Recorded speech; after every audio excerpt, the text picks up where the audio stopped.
কোনো এক ব্যক্তির বেতন পরপর 2 বছর 20% করে বেড়ে গেল, কিন্তু পরের বছর কোনো কারণে তার বেতন 40% কমে গেলে প্রথম দিকের বেতন শতকরা কত পরিবর্তন হবে? তাহলে এখানে আমরা প্রথমে ধরে নিই প্রথমের বেতন। মনে করি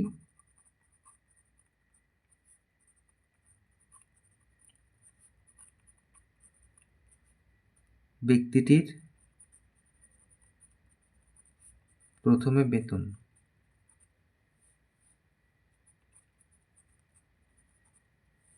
ছিল 100 টাকা। তো পরপর 2 বছর 20% বেড়েছে।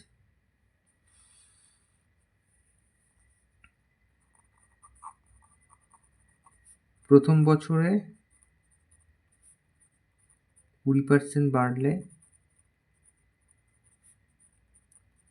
বেতন হয়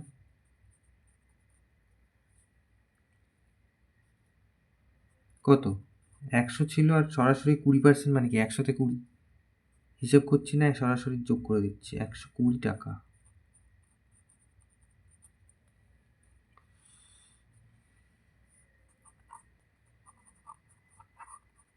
দ্বিতীয় বছরে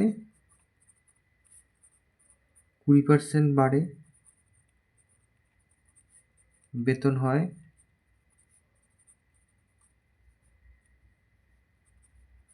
120 টাকা ছিল আর 120 টাকা 20% বাড়ছে।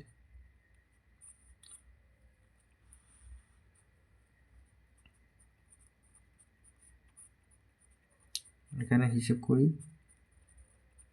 তার মানে কত? তার মানে 24 টাকা বাড়ছে। তার মানে হয়ে গেল 144 টাকা।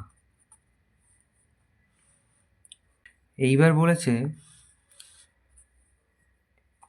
তার পরের বছরে এই যে কোনো কারণে 40% বেতন কমে গেছে।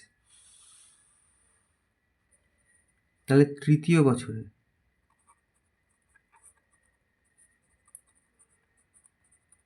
বছরে বেতন হয় 40% কমে গেছে, 144 টাকা ছিল। তাহলে 144 টাকার 40% কমবে।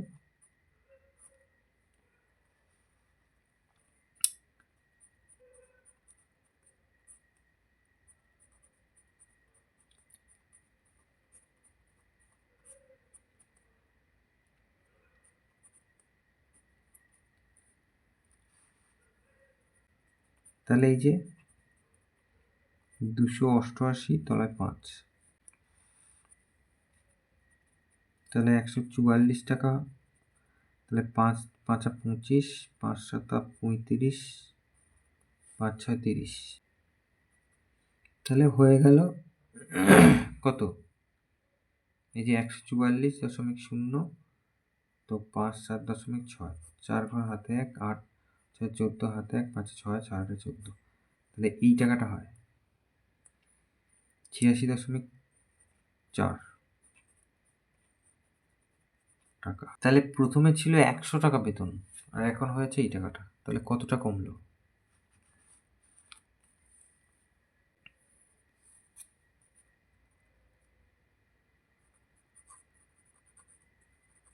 তাহলে প্রথমের বেতন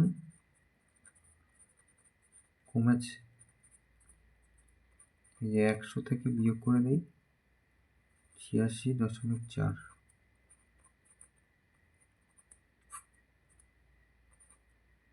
6 ঘর হাতে 1, 3 ঘর হাতে 1,